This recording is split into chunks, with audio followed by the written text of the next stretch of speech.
آیا نباید 10 تا عالم از خودتون هم بفرستید به همین مدارس؟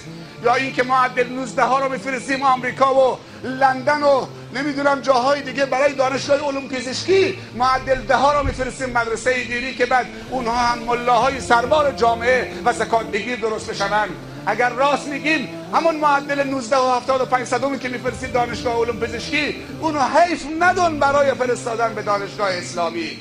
بعضی موقع مسلمان فکر میکنه که اگر معدل 20 پسرش که دبیرستان قبول شده به دانشگاه میتونه پزشک متخصص داشته باشه، بفرسته مدرسه دینی و دانشگاه اسلامی که یک عالم و متفکر بشه، دیگه حیفه. نهایتش چی میشه؟ نهایتش یک سخنرانیه، نهایتش یک پیشنماز شدنه، نهایتش یک امامه و ریش گذاشتنه، چیز دیگه نیست که. ملا یعنی چی؟ تو دوست نداری پسرت سید خود بشه؟ دوست نداری پسرت شیخ عبدالعزیز بن باز بشه، شیخ حسینین بشه، شیخ ابوالحسن ندوی بشه، حسن البنا بشه، مولانا الیاس بشه؟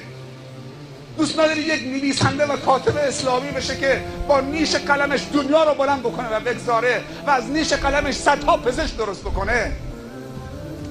چرا معدل 10 رو برای مدرسه دینی، معدل 20 رو برای مهندسی، برای رشته کامپیوتر، برای رشته نمیدونم ژنتیک، برای رشته نمیدونم که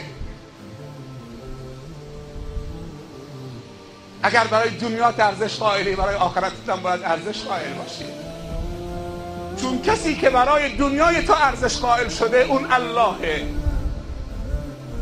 الله برای دنیای تو ارزش قائل شده، چرا برای آخرت خودت ارزش قائل نمیشی؟ فقط برای دنیا، برای دنیا که الله هم ارزش قائل شده.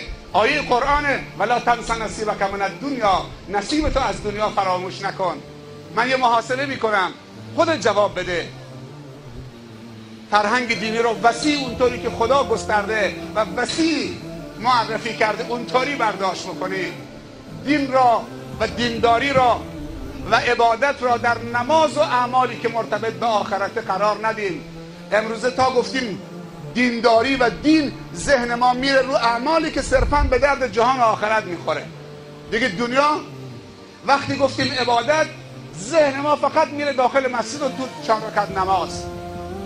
پیامبر صلی الله علیه وسلم میفرمایند اگر مسلمانی 5 تا نماز فرضش رو درست کامل بخونه، اگر نماز نفل هم نخونه بهشتیه. 5 تا نماز فرضش رو درست بخونه، کامل ادا بکنه، سر وقت ادا بکنه، بهشتیه. 5 تا نماز خوب اگر بخونید، 5 تا 10 دقیقه 50 دقیقه بیشتر نیست. کامل ترین نماز 4 رکعتی با جماعت بخونید بیشتر از 10 دقیقه وقت نمیگیره. بعضی جاها 2 دقیقه، 2 دقیقه و نیم 4 رکعت نماز با جماعت. حالا ما میگیم 10 دقیقه، 5 تا 10 دقیقه 50 دقیقه. شبانه روز چند ساعته؟ 24 ساعته. یعنی 5 تا نماز خوب خوندید، حالا تو 50 دقیقه عبادت کردید. اگر عبادت همه نماز باشه 23 ساعت و 10 دقیقه دیگه وقت اضافی دارید. عبادت هم که نماز تنهاست، روزه که سالی 1 باره، حج که استطاعت مالی لازم داره، زکات هم که باید طول داشته باشید به نصاب برسه. فقط همین نمازه، اونم 50 دقیقه. 23 ساعت و 10 دقیقه تو وقت اضافی دارید. با چه کار کنید؟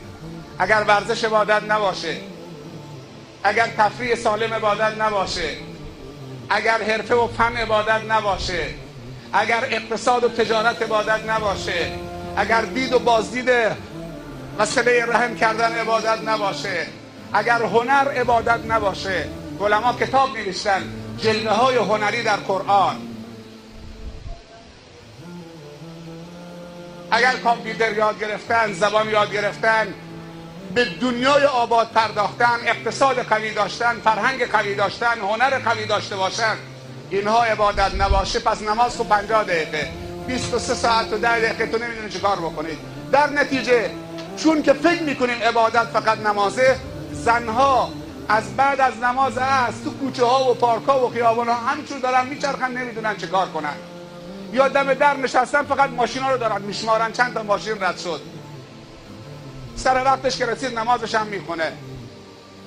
در نتیجه خیلی از دیندارها هم متاسفانه، خیلی از دوستان داریم در تجارت فعاله، تا چند روز تشکیل شد یا رفت همراه یک گروهی برای خودش یک لباس جدیدی درست کرد، کم کم نسبت به تجارت و اقتصاد و بازار ضعیف میشه. میگی بازار جای شیاطینه، من از بازار فاصله میگیرم. نه، بازار جای فرشتگانه به نظر من. تجاری که مدرسه دینی عوض دارن هزینه میدن، مدرسه دینی بندر عباس مدرسه درست میکنن، مجتمعات فرهنگی ورزشی، کتابخانه، سالن اجتماعات و چیزها، مکتبخانه ها، دارالتحفیظها درست میکنن، همه تو بازار پایگاهشونه. علمای ما همونطوری که یک طلبه خوب تربیت میکنن، باید یک بازاری جوان خوبم تربیت بکنن. اگر بازار در اختیار دین باشد، اگر ورزش در اختیار دین باشد، اگر هنر در اختیار دین باشد، من به جوانا میگم که به هنر بپردازید. خطاطی، نقاشی، طراحی.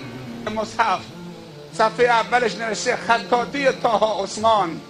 آدم لذت میبره. این هنر رفته خطاط ماهری شده، تعهد داده که من قرآن کامل را با خط خودم مینویسم. هنر در خدمت دین، در خدمت اخلاق.